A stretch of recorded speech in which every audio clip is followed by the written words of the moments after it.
अस्सलामुअलैकुम। आज डेट है 8 दिसंबर 2025। आज की हमारी ये चौथी वीडियो, चौथा एनालिसिस है। फर्स्ट एनालिसिस हमने किया था कैसी 100 का, पीओएल का, पाकिस्तान ऑयल फील्ड्स का। सेकंड एनालिसिस किया हमने निशात मिल्स का, एनएमएल का। थर्ड एनालिसिस किया हमने एफसीएल का, फास्ट केबल का। अब फोर्थ एनालिसिस हम करने लगे आईवीएलएचएल का। ठीक है, तो इसका जो वीकली टाइम फ्रेम मेरे पास ओपन है, देखते हैं कि एक्चुअली इसका ट्रेंड क्या है, सपोर्ट, रेजिस्टेंस, इसकी फर्दर अपसाइड मूवमेंट किस तरफ हो सकती है। ठीक है, तो अभी हम सबसे पहले इसका जो है सपोर्ट एंड रेजिस्टेंस जो मेजर्स हैं वो ड्रा कर लेते हैं। ठीक है, तो ये इसके इस time 126 all time resistance, and ये इसके 25 जो है वो इसकी सपोर्ट है। ठीक है, इसने ब्रेकआउट दिया था इस रेजिस्टेंस का जो इसको काफ़ी टाइम से फेस आ रही थी, 48 नंबर। ठीक है, ये ठीक है, इसका ब्रेकआउट देने के बाद इसने एक हाई लगाया था 70 का, 70 के बाद फिर इसने लो लगाया 45 का, देन फिर एक हाई लगाया 85 का। ठीक है, तो अभी इसकी फर्दर मूवमेंट देखते हैं कि ये क्या हो सकता है।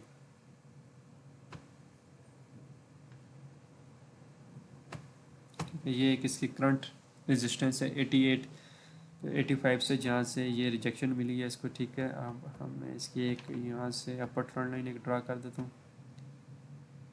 ठीक है,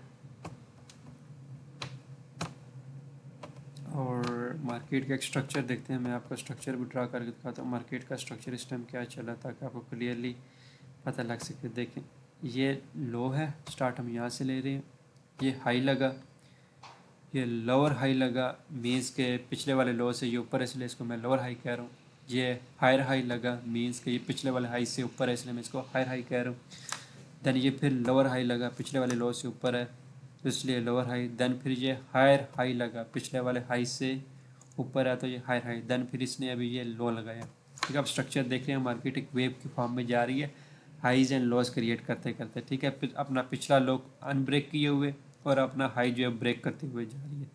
ठीक है, तो मार्केट स्ट्रक्चर फॉर्म में जा रही है, low high, higher low, higher high, higher low, higher high, इस फॉर्म में जा रही है। ठीक है, तो अब इसकी जो नेक्स्ट मूवमेंट एक्सपेक्टेड हो सकती है वो यहीं से इसकी जो अपवर्ड मूव है यहाँ से आसपास से लेके इसका जो टारगेट है वो 95 बनता है। फिर 95 से लेके फिर फर्दर जो है ना अपसाइड इसकी मूवमेंट हो सकती है। ठीक है, तो वीकली में इसका हमें ये क्लियर स्ट्रक्चर इस टाइम विजिबल नज़र आ रहा है। ठीक है, तो अभी हम इसको देखते हैं, ये इस तरह का स्ट्रक्चर है वीकली में।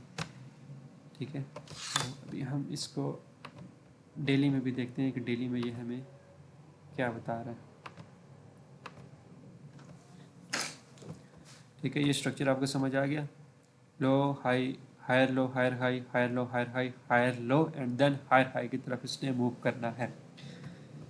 ठीक है, तो अभी हम इसको डेली में देखते हैं। ठीक है, डेली में इसका सपोर्ट, रेजिस्टेंस, इसकी फ्यूचर अपसेट्स। ठीक है, तो डेली में जो इसका स्ट्रॉन्ग जोन है ना बाइंग के लिए वो ये वाला। ठीक है, ये एरिया। ठीक है, जो इसका अच्छा बाइंग का एरिया वाला। ठीक है, इस एरिया में आ रहा है तकरीबन 50 के आसपास। ठीक है, राउंड नंबर है। ठीक है, एक वीडियो में मैंने पहले बताया था राउंड नंबर की बहुत ज़्यादा इंपॉर्टेंस होती है कि राउंड नंबर जब भी आते हैं तो मार्केट उन पर रिएक्शन देती है। ठीक है, तो 50 एक राउंड नंबर है, यहाँ पे इसकी एक अच्छी खासी सपोर्ट भी आ रही है। ठीक है, तो फर्दर जो है ना इसकी अच्छी बाइंग आप कह देंगे, बेस्ट बाइंग इसकी कहाँ से बनती है, तो बेस्ट बाइंग इसकी अराउंड 50 बनती है, 50 से 54 के दरमियान। ठीक है, ये इसका बेस्ट बाइंग जोन है। ठीक है, ये 48 से 54 के दरमियान ये इसका स्ट्रॉन्ग बाइंग जोन है। ठीक है, लेकिन अभी एक चीज़ मैं यहाँ पे भी दिखा दूँ कि ये एक मार्केट जो है ना काफ़ी ज़्यादा कंसोलिडेट में रही है। ये एरिया जो आपको नज़र आ रहा है, ये मैंने ग्रे से बॉक्सी सेगमेंट से, यहाँ पे मार्केट काफ़ी ज़्यादा कंसोलिडेट रही है, और इस कंसोलिडेट को ब्रेक करने के बाद यहाँ से मार्केट ने एक फर्दर अपसाइड मूवमेंट दी थी। लेकिन क्या हुआ कि मार्केट दोबारा वापस आई और इसी जो है ना जो इसका स्ट्रॉन्ग जोन था, रेजिस्टेंस जो इसको ब्रेक किया था, वापस उसके इनसाइड क्लोजिंग दे दी, मीन उसके नीचे क्लोजिंग दे दी। तो ये एज अब हर्डल क्रिएट करेगा इसको ब्रेक करने के लिए। ठीक है, 62 से 66 के दरमियान का जो एरिया है ना, ये एज अ हर्डल है अब इसके लिए। ठीक है, स्ट्रॉन्ग रिजेक्शन होगा, ये यहाँ से स्ट्रॉन्ग रेजिस्टेंस आप कहते हैं, स्ट्रॉन्ग रिजेक्शन जोन होगा कि मार्केट इसको ब्रेक करे इजीली। क्यों? क्योंकि यहाँ पे पहले मार्केट काफ़ी ज़्यादा कंसोलिडेट होती रही है, फिर नीचे या फिर इसने इसको स्ट्रांगली ब्रेक किया। ब्रेक करने के बाद मार्केट ने अप साइड एक मूव दिया यहाँ तक 85 तक, ठीक है। उसके बाद मार्केट वापस आई है, इसको यहीं से ही वापस होना चाहिए था। जो इसका एरिया था स्ट्रॉन्ग एरिया, जो रेजिस्टेंस उसको ब्रेक करने के बाद ऊपर गई थी, मार्केट को यहीं से ही वापस जाना चाहिए था एक्चुअली में। तो मार्केट ने इस चीज़ को फॉलो नहीं किया और इस चीज़ के नीचे क्लोजिंग दी है। तो ये वाला जो एरिया है ना 62 से 64 के दरमियान वाला, ये इसका एज अ स्ट्रॉन्ग रिजेक्शन हो सकता है, ठीक है, हर्डल हो सकता है कि ये इजीली इसको ब्रेक करे।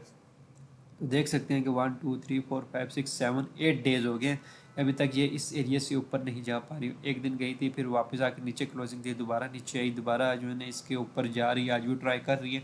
तो जब तक ये अब हमें 62 या 64 से ऊपर क्लोजिंग नहीं देता ना, तो हम इसके फर्दर अपसाइड मूव एक्सपेक्ट नहीं कर सकते, ठीक है। हर्डल है इसके लिए, काफ़ी मुश्किल है कि इसको ब्रेक करे इजीली। सबसे पहले इसको ब्रेक करना है, इसके ऊपर क्लोजिंग देनी है हमें, देन हम एक्सपेक्ट करेंगे कि ये जो है ना अपना टारगेट 90 अचीव करे, देन फिर 90 के बाद 100 10 110 एंड 120, ठीक है। तो अभी जो मेजर हर्डल है इसके, हर्डल जो है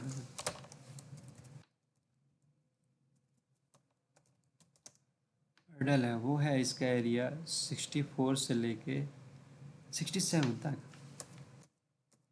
67 का जो एरिया है ना, ये एरिया इसको ब्रेक करना चाहिए, क्योंकि ये एक एज अ पहले भी काफ़ी ज़्यादा कंसोलिडेट होती है मार्केट में, एंड देन फिर दोबारा कंसोलिडेशन में ये आ रहा है, ठीक है।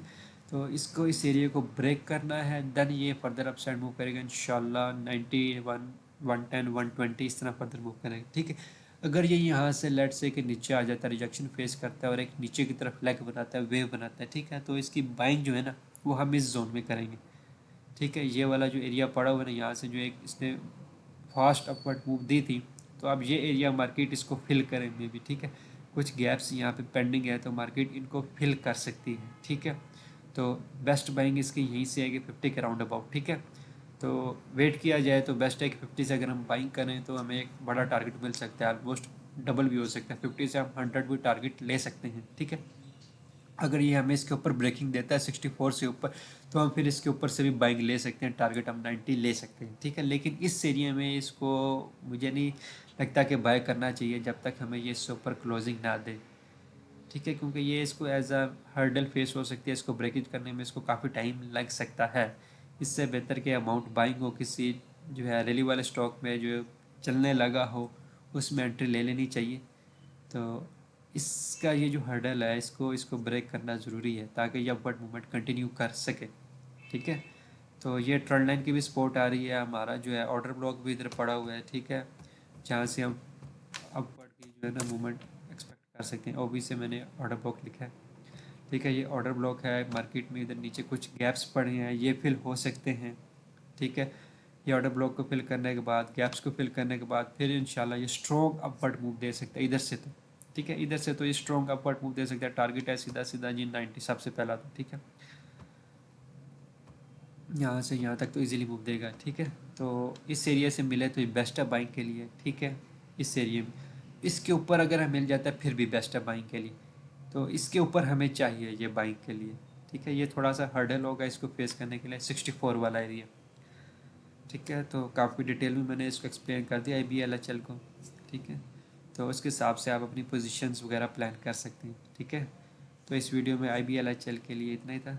Thank you. चैनल को सब्सक्राइब कर लें नेक्स्ट वीडियोज़ के लिए, एंड डू कमेंट में आप लोग अपना राय लाजमी शेयर किया करें, ताकि जो है ना नेक्स्ट वीडियोज़ में हम उनको क्लियर कर सकें, या उनके ऊपर जो स्टॉक्स आप कमेंट्स में शेयर किए और उनके ऊपर वीडियो बना सकें, ठीक है। Thank you.